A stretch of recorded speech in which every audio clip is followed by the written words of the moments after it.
पहले फेज में छत्तीसगढ़ की 20 सीटों पर हुई वोटिंग, 70% से ज्यादा हुआ मतदान। मिजोरम विधानसभा की 40 सीटों के लिए डाले गए वोट। छत्तीसगढ़ में वोटिंग के बीच कांकेर में सुरक्षा बलों और नक्सलियों में मुठभेड़, कई नक्सलियों के मारे जाने की खबर। रायपुर में सीएम भूपेश बघेल का दावा, कहा हमारे 5 साल के काम के कारण नक्सलवाद पीछे हटा, अब गांवों में बने बूथों पर हो रहा है मतदान। रमन सिंह ने पहले फेज में 14 सीटों पर बीजेपी की जीत का किया दावा, बोले भाजपा पूर्ण बहुमत से सरकार बनाएगी। छत्तीसगढ़ के दूसरे चरण के लिए पीएम मोदी ने झोंकी ताकत, सट्टेबाजी को लेकर सीएम भूपेश बघेल पर साधा निशाना, बोले महादेव के नाम पर घोटाला और सट्टेबाजी। पीएम मोदी का कांग्रेस पर अटैक, कहा कांग्रेस राज में बढ़ जाते हैं नक्सलियों और आतंकियों के हौसले। महादेव ऐप पर पुलिस ने क्यों नहीं की कार्रवाई, केंद्रीय मंत्री अनुराग ठाकुर ने सीएम बघेल से पूछा सवाल। मध्य प्रदेश के शाजापुर में सीएम योगी आदित्यनाथ की रैली, कहा एक आत्मा दो शरीर के जैसे हैं मध्य प्रदेश उत्तर प्रदेश। सीएम योगी ने आतंकवाद और भ्रष्टाचार को कांग्रेस की देन बताया, बोले इसी पार्टी ने नकारा था भगवान राम का अस्तित्व। एमपी के सीएम शिवराज ने राहुल प्रियंका पर झूठ बोलने का लगाया आरोप, बोले कांग्रेस शासित राज्यों की नाकामियां बीजेपी पर मढ़ रहे हैं। तेलंगाना की नामपल्ली विधानसभा सीट के लिए ओवैसी का कैंपेन, डोर टू डोर जनसंपर्क में लिया हिस्सा। एमपी में चुनाव प्रचार में जुटे अखिलेश यादव, ओरछा की रैली में बोले चुनाव जीते तो किसानों के सम्मान के लिए लड़ेंगे लड़ाई। एसपी चीफ अखिलेश यादव का निशाना, पीडीए से एनडीए ही नहीं कांग्रेस भी घबरा गई, देश को नए गठबंधन नई विचारधारा की जरूरत।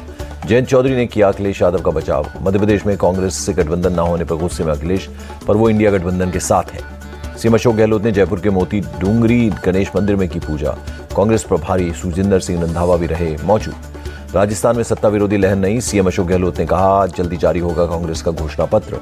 एमपी छत्तीसगढ़ में कई जगहों पर आईटी रेड, सोंग ग्रुप के अरोड़ा बंधुओं के ठिकानों पर तलाशी। तमिलनाडु में मंत्री ईवी वेलू के ठिकानों पर आईटी की रेड जारी, पिछले 5 दिनों से चल रहा आईटी का छापा। नोएडा पुलिस ने एलविश यादव को भेजा नोटिस, आरोपी राहुल के बयान के आधार पर होगी पूछताछ। बिहार विधानसभा में जाति के आधार पर देश की पहली आर्थिक सर्वे रिपोर्ट पेश, सामान्य वर्ग में भी 25% आबादी गरीब, सवर्णों में भूमिहार सबसे ज्यादा गरीब। जातिगत जनगणना में गड़बड़ियों के आरोपों पर सीएम नीतीश कुमार का जवाब, किसी को दिक्कत थी तो घर पर रहना चाहिए मौजूद, कहा खुद मेरी जाति के लोगों की संख्या घटी है। बिहार में सीएम नीतीश का बड़ा ऐलान, आरक्षण का दायरा 50 से बढ़ाकर 70% करने का प्रस्ताव रखा। बिहार के डिप्टी सीएम ने जातीय आंकड़ों को बताया विकास का पैमाना, कहा जिसकी जितनी संख्या भारी उतनी उसकी हिस्सेदारी। पटना में आंगनबाड़ी कार्यकर्ताओं पर लाठीचार्ज को लेकर हंगामा, बीजेपी ने नीतीश सरकार को घेरा, पूछा भत्ता क्यों नहीं बढ़ा रही सरकार।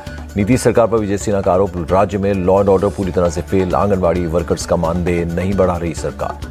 पूर्व डिप्टी सीएम तारकिशोर प्रसाद का निशाना, जो कर्मचारी पटना आकर मांग करता है उनको सड़कों पर पीट रही है सरकार। 9 नवंबर को अयोध्या में होगी योगी कैबिनेट की बैठक, अयोध्या के विकास से जुड़े कई प्रस्ताव होंगे पास। अलीगढ़ का नाम बदलकर होगा हरिगढ़, नगर निगम अधिवेशन में प्रस्ताव पास, शासन को प्रस्ताव भेजेगा नगर निगम। अलीगढ़ का हरिगढ़ नाम करने के प्रस्ताव पर बोले राष्ट्रीय दल भी, कांग्रेस सरकार बनने के बाद फिर अलीगढ़ किया जाएगा नाम। दिल्ली एनसीआर में बढ़ते प्रदूषण पर सुप्रीम कोर्ट सख्त, कहा ये राजनीतिक मामला नहीं, पंजाब में पराली जलाना हर हाल में रुकना चाहिए। दिवाली पर पटाखों पर सुप्रीम कोर्ट का आदेश, त्योहार के दौरान प्रदूषण कम करने के लिए उठाए जाएं कदम। केजरीवाल की डीपीसीसी चेयरमैन अश्विनी कुमार को तत्काल सस्पेंड करने की सिफारिश, एलजीवी के सक्सेना को लिखा लेटर। दिल्ली एनसीआर में बढ़े प्रदूषण पर केंद्रीय राज्य मंत्री अश्विनी चौबे ने की बैठक, बोले केजरीवाल के राजपाट में सबसे ज्यादा पराली जल रही है। गुरुग्राम पुलिस ने दिल्ली बॉर्डर पर ट्रकों की एंट्री को रोका, प्रदूषण के चलते दिल्ली में लागू हैं ग्राफ 4 नियम।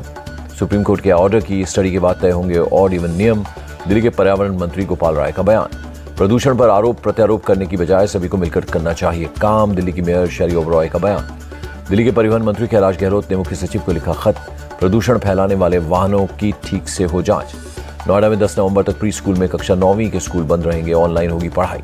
गाजियाबाद में भी 9वीं तक बंद रहेंगे स्कूल, ऑनलाइन पढ़ाई कर सकेंगे स्टूडेंट्स, बढ़ते प्रदूषण के चलते फैसला।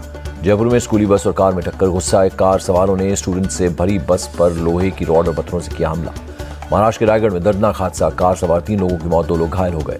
गुजरात के सुरेंद्रनगर में भीषण आग लग गई, 10 दुकानें जलकर खाक, कड़ी मशक्कत के बाद आग पर पाया गया काबू। गाजा की सिक्योरिटी संभाल सकता इजरायल, पीएम नेतन्याहू ने दिया संकेत, कहा हमारा मकसद सिर्फ हमास का खात्मा। गाजा पर इजरायल ने फिर बरसाए बम, 2 शरणार्थी शिविरों को बनाया निशाना, 53 की मौत। फिलिस्तीन इजरायल संघर्ष के लिए अमेरिका है जिम्मेदार, ईरान के विदेश मंत्रालय के प्रवक्ता का आरोप। इजरायल हमास युद्ध के प्रस्ताव पर यूएन सुरक्षा परिषद में नहीं बनी सहमति, अमेरिका ने मानवीय विराम की मांग की। शेयर बाजार में मामूली गिरावट, सेंसेक्स 16 अंक गिरा, निफ्टी 19,406 पर बंद। डॉलर के मुकाबले रुपए में 6 पैसे की गिरावट, 1 अमेरिकी डॉलर 83 रुपये 27 पैसे पर रहा। धनतेरस से पहले सोने चांदी की कीमतों में गिरावट, 61,000 के नीचे आया सोना, चांदी भी 71,000 पर आई। फ्लिपकार्ट के को फाउंडर बिन्नी बंसल का ऐलान, जल्द ग्लोबल एआई स्टार्टअप लॉन्च करेंगे।